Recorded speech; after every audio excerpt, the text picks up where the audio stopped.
حي على الفلاح.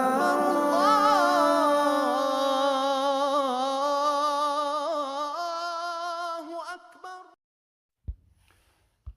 بسم الله والحمد لله والصلاة والسلام على نبينا وعلى آله وأصحابه ومن والاه فسلام الله عليكم ورحمة الله وبركاته يا مسلمون ومسلمات እንዲሁም ይህን መርሃ ግብር የምትከታተሉ ክርስቲያን ታዳሚዎች ሁላችሁንም ሰላም ብያለሁ።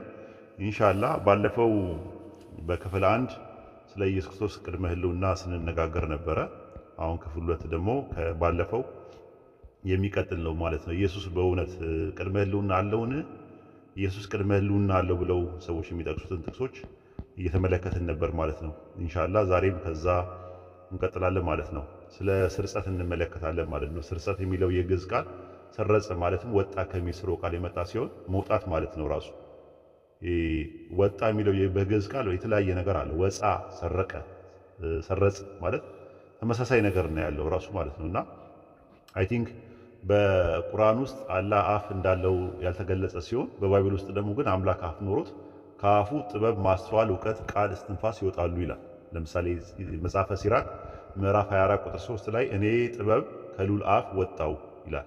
እንግሊዝኛውንም ተመለከቱት ራሱ ማለት ነው። መጽሐፈ ሲራክ ምዕራፍ 24 ቁጥር 3 ላይ ማለት ነው። መጽሐፈ ምሳሌ ምዕራፍ 2 ቁጥር 6 ላይ ከአፉ እውቀትና ማስተዋል ይወጣሉ አለ። ኢሳይያስ 55:11 ላይ ከአፌ የሚወጣው ቃል ይላል። ኢዮብ ምዕራፍ 15 ቁጥር 30 ላይ በአፉ እስትንፋስም አበቦች ይረግፋሉ ይላል። ማን ነው አበቦች ይረግፋሉ ይላል ማለት ነው። ዘፍጥረት 15:30 ራሱ በአፉ እስትንፋስ ማን ነው? ኢዮብ ምዕራፍ 15 ቁጥር 30 ላይ በአፉ እስትንፋስ የሚል ነገር አለ። ወይም ደግሞ መዝሙረ ዳዊት ምዕራፍ 33 ቁጥር 7 ላይ በአፉ እስትንፋስ የሚል ነገር አለ። ስለዚህ ከአፉ እስትንፋስ፣ ቃል፣ እውቀት፣ ማስተዋል እና ጥበብ ይወጣሉ ማለት ነው። ከአፉ የሚወጡትን ጥበብ፣ ማስተዋል፣ እውቀት፣ ቃል፣ እስትንፋስ ሸንሽነን ማንነት ካበጀንላቸው ብዙ ነው የሚሆኑት። ሥላሴ 3 መሆኑ ቀርቶ ወደ 6 ነው የሚሆነው ማለት ነው ብንደምረው ማለት ነው። ይህን ከተረዳን እነዚህ ነገሮች ምንድናቸው ታዲያ ካልን ጥበብ፣ ማስተዋል፣ እውቀት፣ ቃል፣ እስትንፋስ ባህሪዎት ናቸው፣ አካላት አይደሉም ራሱ ኖርማሊ ማለት ነው። ይህን ካየን ዘንዳ ዮሐንስ ወንጌል ምዕራፍ 16 ቁጥር 28 ላይ ከአብ ወጥቼ ወደ ዓለም መጥቻለሁና ይላል። ኢየሱስ ከአብ ወጥቼ ሲል ከአብ ወጥቼ ማለቱ ሳይሆን ከአብ መጥቼ ማለቱ ነው። ከአብ ተልኬ ማለቱ ነው ራሱ ማለት ነው። ምክንያቱም ከአብ ወጥቼ ሲል ከአብ ወጥቼ ወይም ቅድመ ህልውና ከአብ መወለድን ነው ካልን ዮሐንስ ወንጌል 13:3 ላይ ዮሐንስ ወንጌል 19:28 ላይ ወደ አብ እመለሳለሁ ሲል ወደ አፉ ውስጥ እገባለሁ ወይ ማለቱ ነው ወይ? ምክንያቱም ከአፉ ከሆነ የወጣው የሐዋርያት ቤተክርስቲያን ወይም በተለምዶ ኦኒጂሰስ ወይም ኢየሱሳውያን የሚባሉት ከአፌ ምንድነው ከአብ ወጥቼ የሚለውን የሚደረዱት ምንድነው ከአብ አፍ የወጣ ነው ብለው ነው የሚያምኑት ራሱ ኖርማሊ። እንደዛ ከሆነ ምንድነው የሚለው ዮሐንስ ወንጌል 13:3 ላይ ወደ አብ እመለሳለሁ ሲል አፍ ውስጥ ይገባል ማለት አይደለም። ራሱ ወደ አብ እመለሳለሁ ሲል ማለት ልክ ኢዮብ ምዕራፍ 1 ቁጥር 1 ላይ ራቁቴን ከእናቴ ማዕፀን ወጥቻለሁ ራቁቴን ወደዚያው እመለሳለሁ አለ። ስለዚህ አንድ ሰው ከእናቱ ማዕፀን የወጣ ሰው ወደ እናቱ ማዕፀን ውስጥ ተመልሶ አይገባም። ልክ ይሄ ታዲያ እንደዛ ከሆነ ምንድነው የሚያሳየው ስንል መላክን ነው የሚያሳየው። ልክ አንደኛ ነገሥት ምዕራፍ 22 ቁጥር 22 ላይ ጌታም በምን አለው? እርሱም ወጥቼ በነቢያቱ አፍ ላይ ሐሰተኛ መንፈስ እሆናለሁ። ጌታም ማሳሰቡን ተሳስተሃል ይሆንላል ውጣ አለው፣ እንዲሁም አድርግ አለው ይላል።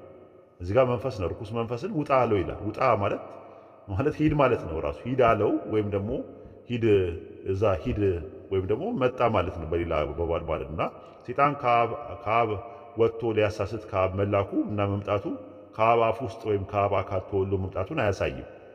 በተጨማሪ ሐሰተኛ ነቢያት ወጥተው ወደ ዓለም ገብተዋል ይላል። አንደኛ ዮሐንስ መልእክት ምዕራፍ 4 ቁጥር 1 ላይ ብዙዎች ሐሰተኞች ነቢያት ወደ ዓለም ወጥተዋልና ዛቲስ መጥተዋልና ማለት ነው ትርጉሙ። ሁለተኛ ዮሐንስ መልእክት ምዕራፍ 1 ቁጥር 7 ላይ ብዙ አሳቾች ወደ ዓለም ገብተዋልና። ወደ ዓለም የገቡት ከየት መጥተው ነው? የወጡትስ ከየት ነው ብለን ስንል የትም አይደለም፣ እዚሁ ነው የነበሩት። ራሱ የወጡት ከሰዎች መካከል እንጂ ከሰዎች አፍ ወይም ማብራት ተከፍለው አይደለም። አንደኛ ዮሐንስ መልእክት ምዕራፍ 2 ቁጥር 19 ላይ ከኛ ዘንድ ወጡ ይላል። ራሱ ወጡ ማለት መጡ ማለት ከሆነ ኢየሱስ ወጥቼ ሲል ተልኬ መጥቼ ማለት ነው። መውጣት ተብሎ የተቀመጠው የግሪከኛ ቃል ኤክ ኤርኮማይ ነው የሚለው ራሱ ኤክ ማለት እና ኤርኮማይ ከሚሉ ከሁለት ቃላት የተዋቀረ ነው። ኤክ ማለት ከማለት ነው ሲምፕሊ። ኤርኮማይ ማለት ደግሞ መምጣት ማለት ነው። ለምሳሌ ዮሐንስ ወንጌል 5:43 ላይ እኔ በአባቴ ስም መጥቻለሁ አልተቀበላችሁኝም፣ ሌላው በራሱ ስም በመጣ ጊዜ ተቀበሉታላችሁ ይላል። እዚህ ጋር መምጣት ለሚለው የግሪከኛው ቃል የተጠቀመው ቃል ኤርኮማይ ነው። ስለዚህ ኤርኮማይ የሚለውን ቃል መምጣት ማለት መውጣት የሚለው ቃል መምጣትን ነው የሚያመለክተው እንጂ ሌላ ነገር አይደለም። ለዛ ነው ዮሐንስ ወንጌል 8:42 ላይ ስትሮንግ ነምበሩ ኤርኮማ የሚለው 2064 ነው ራሱ ጠንካራ ቁጥሩ ማለት ስትሮንግ ነምበሩ። ዮሐንስ ወንጌል 8:42 ላይ እርሱ ላከኝ እንጂ ከራሴ አልመጣሁምና። ስለዚህ መምጣትን ነው የሚያመለክተው መውጣት የሚለው ነገር። ዮሐንስ ወንጌል 7:28 ላይ እኔ በራሴ አልመጣሁምና ነገር ግን እናንተ የማታውቁት የላከኝ እውነተኛ ነው አለ። በራሱ ስም መምጣት ማለት ሳይላክ ተልክ ያለው ማለት ነው ከገለጸ፣ በአብ ስም መምጣት ማለት አብ ልኮት መምጣት ማለት ነው። ዳዊት ለምሳሌ በያህዌ ስም መጥቻለሁ አለ። ለምሳሌ አንደኛ ሳሙኤል ምዕራፍ 17 ቁጥር 45 ላይ በሰራይ ጌታ በያህዌ ስም እመጣብሃለሁ አለ ስለ ጎልያድ። ዛት ሚስ ስላካለው ማለት ነው። ስለዚህ ዳዊት በያህዌ ስም መጣ ማለት ትርጉሙ ይህንን ነው እና በአምላክ ስም ወይም በያህዌ ስም የሚመጣ የተባረከ ነው ተብሎ ተነግሯል ማለት ነው። ኒቆዲሞስም የተረዳው በዚህ ስሌት ነው። ዮሐንስ ወንጌል ምዕራፍ 3 ቁጥር 2 ላይ ተመልከቱ። መምህር ሆነ ከአምላክ ዘንድ እንደመጣ እናውቃለን አለው ይላል።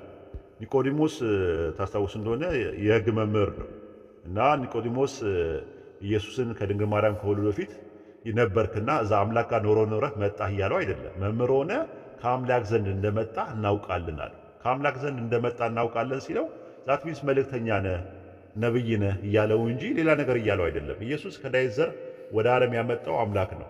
ሐዋርያት ሥራ ምዕራፍ 13 ቁጥር 23 ላይ ብትመለከቱት ከዚህ ሰው ዘር ይላል። ሰው ቢለው ዳዊትን ነው። ዘር የሚለው ደግሞ የዳዊትን ዘር ማርያምን ነው። ከዚህ ሰው ዘር አምላክ እንደ ተስፋ ቃሉ ለእስራኤል መድኃኒት ኢየሱስን አመጣ ነው የሚል። እንደ ተስፋ ቃሉ ኢየሱስን አመጣ። ስለዚህ ኢየሱስ የመጣው ከዳዊት ዘር ተመዞ ነው ያመጣው። አምጩ አምላክ ስለሆነ የአምላክ መልእክተኛ ስለሆነ ከአምላክ ዘንድ ወጥቼ መጥቻለሁ አለ። ከአምላክ ዘንድ ተልኬ መጥቻለሁ አለ። ከአምላክ ዘንድ መጣው አለ ራሱ እንጂ ሌላ ነገር የሚያሳይ ነገር አይደለም። ራሱ ስንመለከተው ረጋ ብለን ስንመለከተው ማለት ነው። ዮሐንስ ወንጌል ምዕራፍ 8ን ብትመለከቱት ተመሳሳይ ነገር ነው የሚያወራው። ዮሐንስ ወንጌል ምዕራፍ 8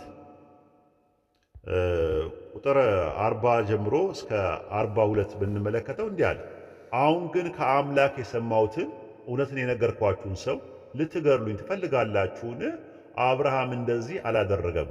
እናንተ የአባታችሁን ሥራ ልታደርጉ አላችሁ። እኛ ከዝሙት አልተወለድም፣ አንድ አባት አለን፣ እርሱም አምላክ ነው አሉት። ኢየሱስም እንዲህ አላቸው፣ አምላክስ አባታችሁ ከሆነ በወደዳችሁኝ ነበር። እኔ ከአምላክ ወጥቼ መጥቻለሁ፣ እርሱ ላከኝ እንጂ ከራሴ አልመጣሁምና አለ። ስለዚህ ከአምላክ ወጥቼ ሲል የሆነ ተቆርሶ የወጣ ነገር ምናምን ሳይሆን መልእክተኛ ሆኖ እንደመጣ ነው የሚረዱት። ለዛ ነው ዮሐንስ ወንጌል ምዕራፍ 18 ቁጥር 37 ላይ እኔ ለእውነት ልመሰክር ስለዚህ ተወልጃለሁ፣ ስለዚህም ወደ ዓለም መጥቻለሁ አለ። ከተወለደ በኋላ ነው የመጣው። ራሱ ወደ ዓለም መጣ የሚለው ነገር መልእክተኛ መሆኑን ነው የሚያሳየው። ልክ ገላትያ ምዕራፍ 4 ቁጥር 4 ላይ አምላክ ከሴት የተወለደውን ከሕግም በታች የተወለደውን ልጁን ላከ። ስለዚህ ከሴት የተወለደውን ልጁን ላከ ማለት ከተወለደ በኋላ ነው መልእክተኛ ተደርጎ የተላከው የመጣው ማለት ነው። እና ይህንን ነው በስነ ስርዓት የሚያሳየው ማለት ነው። እና አንዳንድ ሰዎች መውጣት የሚለውን መስረጽ የሚለውን ነገር አማርኛ መስረጽ ሰረጸ ማለት መውጣት ማለት ነው። ሲምፕሊ እንደዛ ነው። ራሱ ከአብ መውጣት የሚለው ቃል መወለድን ነው የሚያሳየው ብሎ ካሉ መንፈስ ቅዱስ ራሱ ከአብ የሚወጣ ነው ተብሎ የለ ወይ?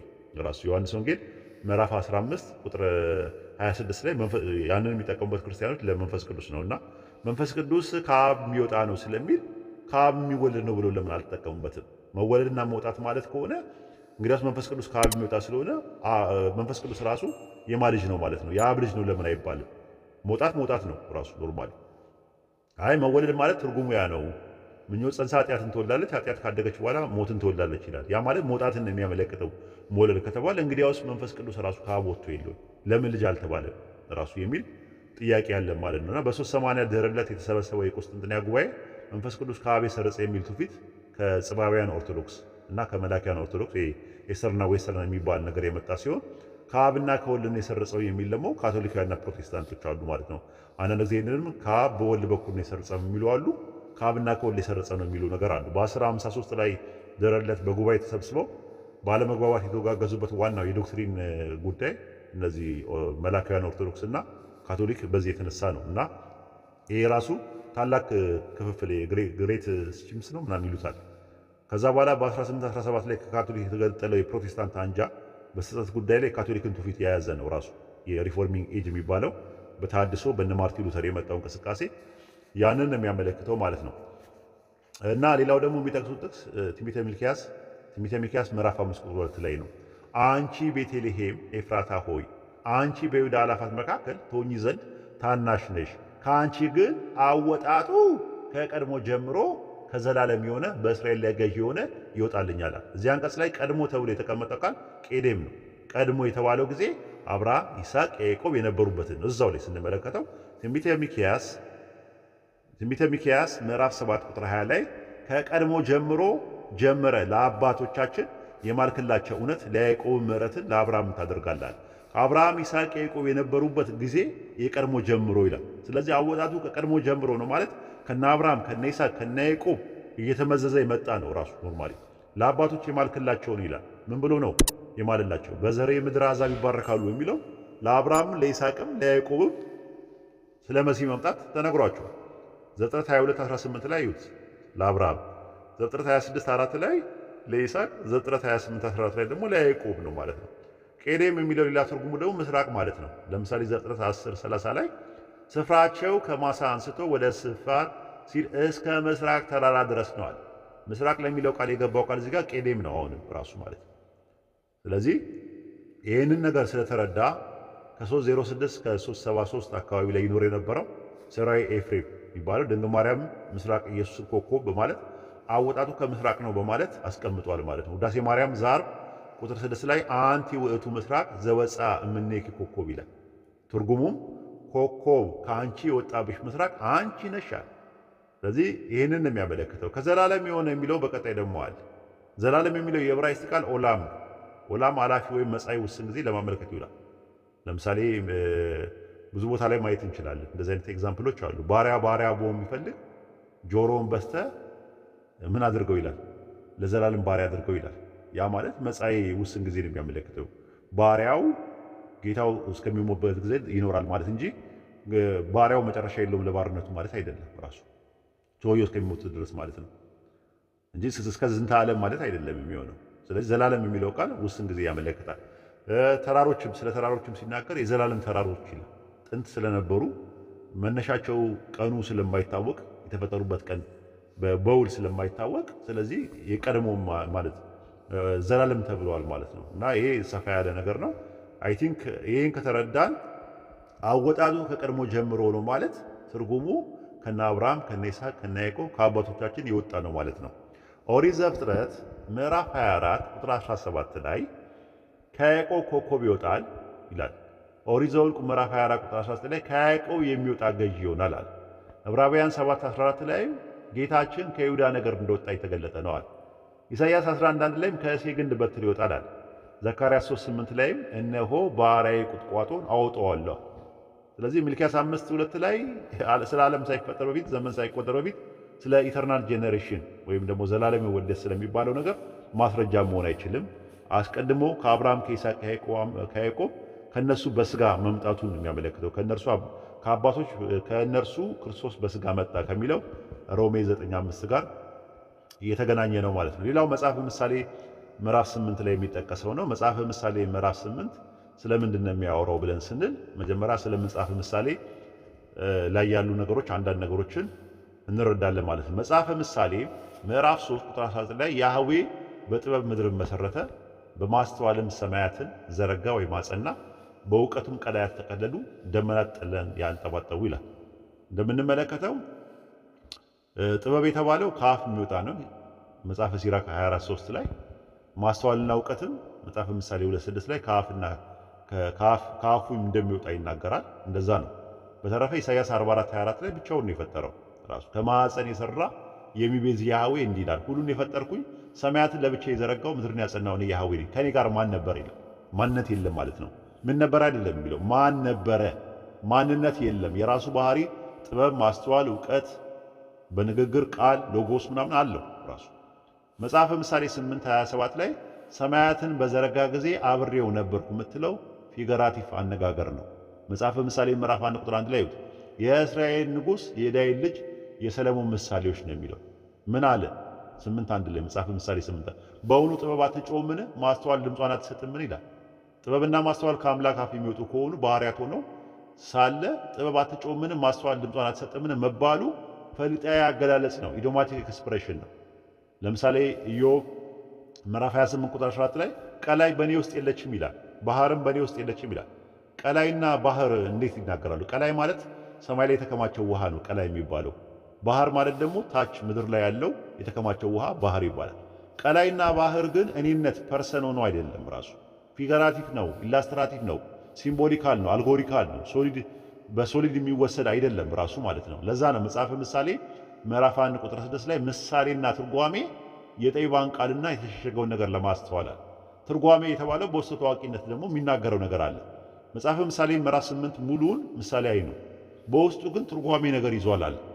ምንድነው ያ ትርጓሜ ብለን ስንለው በውስጡ ስለ ማስተዋል ስለ ክርስቶስም እንደሚናገር ቸርች ፋዘርስ ይናገራሉ ማለት ነው።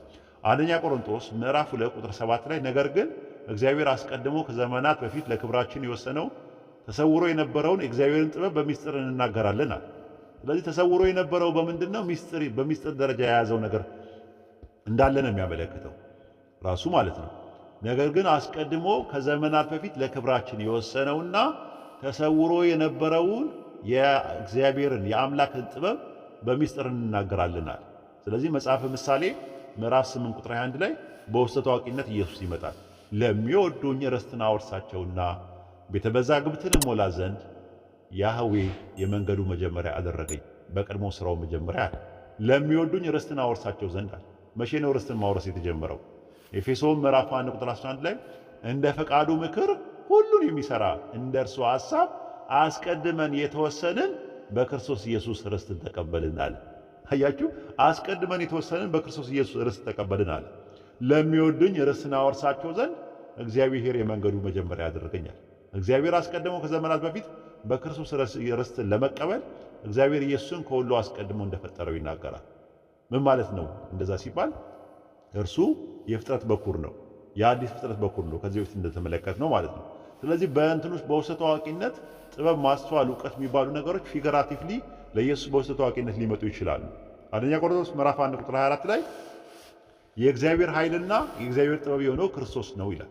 እዚህ አንቀጽ ላይ ጥበብ ለሚለው የገባው የግሪከኛ ቃል ሶፊያን ነው። ሶፊያን ደግሞ በሴት አንቀጽ አንስታይ መደብ ነው። ራሱ የእግዚአብሔር ኃይል መባሉ ተምሳሌታዊ ነገር እንደሆነ ሁሉ የእግዚአብሔር ጥበብ መባሉ ተምሳሌታዊ ነው ምንረዳው። ምክንያቱም ራሱ ኢየሱስ አሁን እየኖረ ያለው በእግዚአብሔር ኃይልና የጌታ ኃይል ከእርሱ ጋር ነበረ ስለሚል ያ ማለት ቃል በቃል ኢየሱስ የእግዚአብሔር ኃይል አይደለም። ሁለተኛ ቆሮንቶስ ምዕራፍ 13 ቁጥር 4 ላይ ነገር ግን በእግዚአብሔር ኃይል በሕይወት ይኖራል አለ። በእግዚአብሔር ኃይል በሕይወት የሚኖር ከሆነ እሱ ራሱ የእግዚአብሔር ኃይል አይደለም ቃል በቃል ማለት ነው። የሉቃስ ወንጌል ምዕራፍ 5 ቁጥር 17 ላይ እርሱ እንዲፈውስ የጌታ ኃይል ሆነለታል። የጌታ ኃይልና ኢየሱስ ይለያያሉ ማለት ነው። ሮሜ ምዕራፍ 1 ቁጥር 20 ላይም የማይታየው ባህሪ እርሱም የዘላለም ኃይሉ ደግሞ አምላክነቱ ከዓለም ፍጥረት ጀምሮ ከተሰሩ ታውቆ ግልጽ ሆኖ ይታያልና አለ። የዘላለም ኃይሉ የማይታየው ባህሪ ነዋል። ኢየሱስ የሚታይ ነገር ነው፣ የሚዳሰስ ነበረ።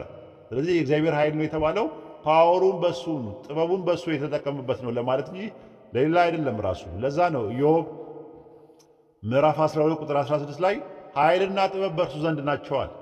ይሄ ባህሪው ማለት ነው።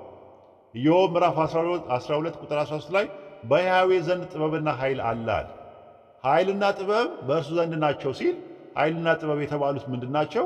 ኤርምያስ ምዕራፍ 10 ቁጥር 12 ላይ ምድርን በኃይሉ የፈጠረ ዓለምን በጥበቡ የመሰረተ ሰማያትን በማስተዋል የዘረጋ እርሱ ነዋል። ኃይል፣ ጥበብ፣ ማስተዋል፣ እውቀት የመሳሰሉ ነገሮች ባህሪያት ናቸው። ኢየሱስ ቃል በቃል የአምላክ ጥበብ የማይሆንበት ምክንያት የጥበብ መንፈስ አርፎበታል። ጥበብ ተሞልቶ ነበር፣ በጥበብ ያድግ ነበር። ትንቢተ ኢሳይያስ ምዕራፍ 11 ቁጥር 2 ላይ የያህዌ መንፈስ የጥበብና የማስተዋል መንፈስ፣ የምክርና የኃይል መንፈስ፣ የእውቀትና የያህዌ የመፍራት መንፈስ ያርፍበታል። የጥበብ መንፈስ የሚያርፍበት ከሆነ እሱ ጥበብ አይደለም ማለት ነው። የሉቃስ ወንጌል ምዕራፍ 2 ቁጥር 40 ላይ ደግሞ ሕፃኑም አደገ ጥበብም ሞላበት በመንፈስም ጠነከረ የአምላክ ጸጋ በእርሱ ላይ ነበረ ይላል። ጥበብም ሞልቶበት ከተባለ ኢየሱስ ራሱ ጥበብ አይደለም፣ የአምላክ ጥበብ አይደለም ማለት ነው። የሉቃስ ወንጌል ምዕራፍ 2 ቁጥር 52 ላይ ኢየሱስ ደግሞ በጥበብና በቁመት በሞገስም በአምላክና በሰው ፊት ያድግ ነበራል። አይምሮ በጥበብ አካሉ በቁመት መንፈሱ ደግሞ በሞገስ ያድግ ነበር ማለት ነው። ፊዚካሊ፣ ሜንታሊ፣ ስፒሪቹዋሊ ማለት ነው። ስለዚህ በጥበብ የሚያድግ ከሆነ ጥበብ አይደለም ኢየሱስ ማለት ነው። ስለዚህ እዚህ ጋር የሚያሳየው ይህንን ነው ማለት ነው። በውስጥ ታዋቂነት የሚነገሩ ነገሮች አሉ። መጽሐፈ ምሳሌ ምዕራፍ 8 ቁጥር 21 እና 22 ላይ ያለውን እስከ 24 ድረስ የምንወስደው ምክንያታችን ለምንድን ነው? ልክ አውዱ ላይ ስለ ጥበብና ስለ ማስተዋል እያወራ በውስጥ ታዋቂነት ለኢየሱስ እንወስዳለን። ኤግዛምፕሎችን እኔ ትንቢተ ሆሴዕ ምዕራፍ 11 ቁጥር 1 ላይ እስራኤል ሕፃን በነበረ ጊዜ ወደድኩታል፣ ልጄን ከግብፅ ጠራሁት፣ አብዝቼ ብጠራው አጥብቆ ከፊቴ ራቀ።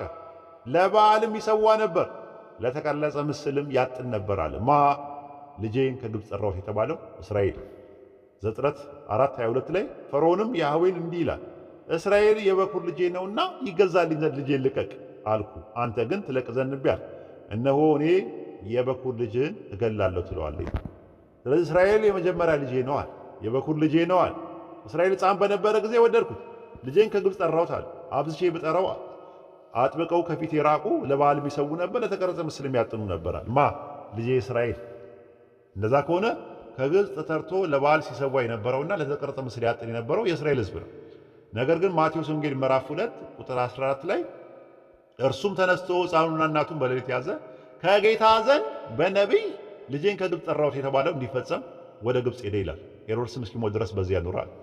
እውነት ሆሴዕ 11 ላይ ያለውን ቁጥር 1 ላይ ያለው ሙሉን ነው የምንወስደው ወይስ ልጄን ከግብፅ ጠራሁት የሚለውን ብቻውን የምንወስደው? እስራኤል ሕፃን በነበረ ጊዜ ወደድኩት የሚለውን እንወስደዋለን? አንወስደውም። ልጄን ከግብፅ ጠራሁት የሚለውን ብቻ ነው የምንወስደው። ልክ ኢሳይያስ ምዕራፍ 42 ቁጥር 1 ላይ ደግፌ ያስኩት ባሪያዬ ያዕቆብ ነፍሴ ደስ የተሰኘችበት ምርጥ እስራኤል ነው የሚለው ግሪክ ሰብትጀንቱ ላይ። ግን ማቴዎስ ወንጌል ምዕራፍ 12 ቁጥር 17 ላይ ለኢየሱስ ይጠቀምበታል።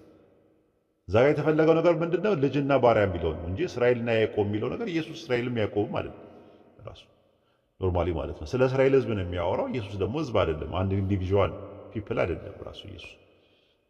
ስለዚህ ልጄን ከግብፅ ጠራሁት ከሚለው በፊትና በኋላ ያለውን ለኢየሱስ እንደማንጠቀምበት ሁሉ ከምሳሌ መጽሐፈ ምሳሌ ምዕራፍ 8 ከቁጥር 21 እስከ 25 ድረስ ካለው በፊትና በኋላ ያለውን ለኢየሱስ አንጠቀምበትም። በተጨማሪ ፈጣሪ ስለ ሰለሞን ሲናገር ምን አለ? ልጅ ይሆነኛል እኔም አባት ሆነዋለሁ አለ። አንደኛ ዜና መዋዕል ምዕራፍ 22 ቁጥር 8 እና 10 ላይ እነሆ የዕረፍት ሰው የሚሆን ልጅ ይወለድልሃል፣ በዙሪያው ካሉ ከጠላቶች ሁሉ አሳርፈዋለሁ፣ ስሙ ሰለሞን ይባላል። በዘመኑ ሰላም ጸጥታ ለእስራኤል እሰጣለሁ። እርሱ ለስሜ ቤት ይሠራል፣ ልጅ ይሆነኛል እኔም አባት ሆነዋለሁ፣ የመንግሥቱ ዙፋን በእስራኤል ላይ ለዘላለም አጸናለሁ። ይህ የሚያወራው ስለማን ነው? ስለ ሰለሞን ነው። ሰለሞን እያለ እየጠቀሰ ሁለተኛ ሳሙኤል ምዕራፍ 7 ቁጥር 12 እና 14 ላይ ዕድሜ በተፈጸመ ጊዜ ከአባቶች ጋር ባንቀላፋ ጊዜ ከወገብ የሚወጣው ዘር ከአንተ በኋላ አስነሳለሁ፣ መንግሥትን አጸናለሁ፣ እርሱም ለስሜ ቤት ይሠራል፣ የመንግሥት ዙፋን ለዘላለም አጸናለሁ። እኔ አባት ሆነዋለሁ፣ እርሱም ልጅ ይሆነኛል። ክፉ ነገር ቢያደርግ ሰው በሚቀጣበት በትርና በሰው ልጆች መቀጫ እገሥጸዋለሁ። ለስሙ ቤት የሠራውና ክፉ ነገር ቢያደርግ ለሰው በሚቀጣበት በትር በሰው ልጆች መቀጫ የሚቀጣው ሰለሞንን ግን እኔ አባት ሆነዋለሁ እርሱም ልጅ ይሆነኛል የሚለውን ለሰለሞን የተነገረው ሲሆን በውስጥ ታዋቂነት ግን ለኢየሱስ ተጠቅሞበታል። የቱ ጋር? ዕብራውያን ምዕራፍ 1 ቁጥር 5 ላይ ደግሞ እኔ አባት ሆነዋለሁ እርሱም ልጅ ይሆነኛል ያለው ከቶ ለማን ነው አለ? ለማን ነው አለ? ለኢየሱስ ነው አለ የዕብራውያን ጻፊ። ስለዚህ እኔ አባት ሆነዋለሁ እርሱም ልጅ ይሆነኛል ከሚለው በፊትና በኋላ ያለውን ለኢየሱስ እንደማንጠቀምበት ሁሉ በተመሳሳይም ከምሳሌ መጽሐፍ ምዕራፍ 8 ቁጥር 21 እና 22 ከቁጥር 21 እስከ 25 በፊት ካለውና በፊትና በኋላ ያለው ለኢየሱስ አንጠቀምበትም። እዚህ ድረስ ከተግባባን ኢየሱስ በጥበብ ተመስሎ ተራሮች ገና ሳይመሰረቱ ከኮረብቶች በፊት ወለደኝ የሚል ጥቅስ አለ። መጽሐፈ ምሳሌ 8:22 ላይ ወዘንበለ አድባሬ ይተክሉ ወእምቅድመ አውግር ወለደኒ ይላል። ግሪክ ሰብትጀንቱ ላይ ወለደኝ ነው የሚለው፣ ተወለድኩኝ ነው የሚለው የዕብራይስጥ የማሶሬት ላይ ማለት። ትርጉሙ ተራሮች ገና ሳይመሰረቱ ከኮረብቶች በፊት ወለደኝ ይላል። ስለዚህ ወለደኝ የሚለው ነገር አንድምታው ሲናገር ወለደኒ ስለ ሥጋ ፈጠረኝ አልኩ ይላል። ወለደኝ ማለት ፈጠረኝ ማለት ነው አለ። ሃይማኖተ አበው ምዕራፍ 32 ቁጥር 18 ላይ ግዕዙ ወለደኒ ተረጉም በወልደ እግዚአብሔር ወበሂለ ፈጠረኒ በእንተ ትብስቱ ይላል። ወለደኝ ማለት የእግዚአብሔር ልጅ ስለመሆኑ ፈጠረኝ ማለት ስለሆኑ ስለ ሰው መሆኑ ይተረጎም ሰው ስለመሆኑ ይተረጉማል ብለዋል። ስለዚህ ወለደኝ ማለት ፈጠረኝ ማለት ነው ተብሎ የሚባለው ቱርቱሊያን ወይም ደግሞ ተርቱሊያኖስ የሚባለው ምንድን ነው ያለው? በመጀመሪያ ምድር ከመፈጠሩ ተራሮች ሳይሰሩት በፊት እኔ መንገዱ መጀመሪያ አድርጎ ፈጠረኝ፣ ደግሞ እርሱ ከከብቶች በፊት ወለደኝ ማለት እርሱ ፈጠረኝ ማለት ነው ብሎ ሲምፕሊ ተናግሯል። ይህንን ነው የምናየው። አይ ቲንክ መጽሐፈ ምሳሌ ምዕራፍ 8 ላይ ያለው ሙሉን የሚያወራው ስለ ጥበብና ስለ ማስተዋል ነው። በተለይ 8:22 ላይ የሚያወራው ስለ ማስተዋልን ነው የሚናገረው ማለት ነው። አይ ቲንክ ሰፋ ያለ ነገር ስለመፈጠር ምናምን ነገር የሚለው ነገር ከዚህ በፊት ስላየ ነው ወደዛ መመለስ አያስፈልገንም። ኢየሱስ በጊዜ ውስጥ ያው የተወለደ ነው። 2 3 4 የሚወለድበት ምክንያት የለም። ምክንያቱም አንተ ልጄ ነህ እኔ ዛሬ ወለድኩ ይላል። ኢየሱስ ከድንግል ማርያም ማህፀን ውስጥ ተወልዶ የመጣ ነው። አይ ቲንክ ኢንሻአላህ በሚቀጥለው ጊዜ ኢየሱስ የአምላክ ልጅ የሚለው ባይብል ምን ማለት ነው? ኦንቶሎጂካል ነው፣ አናሎጂካል ነው፣ ባዮሎጂካል ነው የሚለውን ነገር የትኛውን ነው የሚለውን ነገር ኢንሻአላህ እንመለከታለን። ለዛሬ በዚህ ብቃን። ወሰላሙ አለይኩም ወራህመቱላሂ ወበረካቱ። حي على الفلاح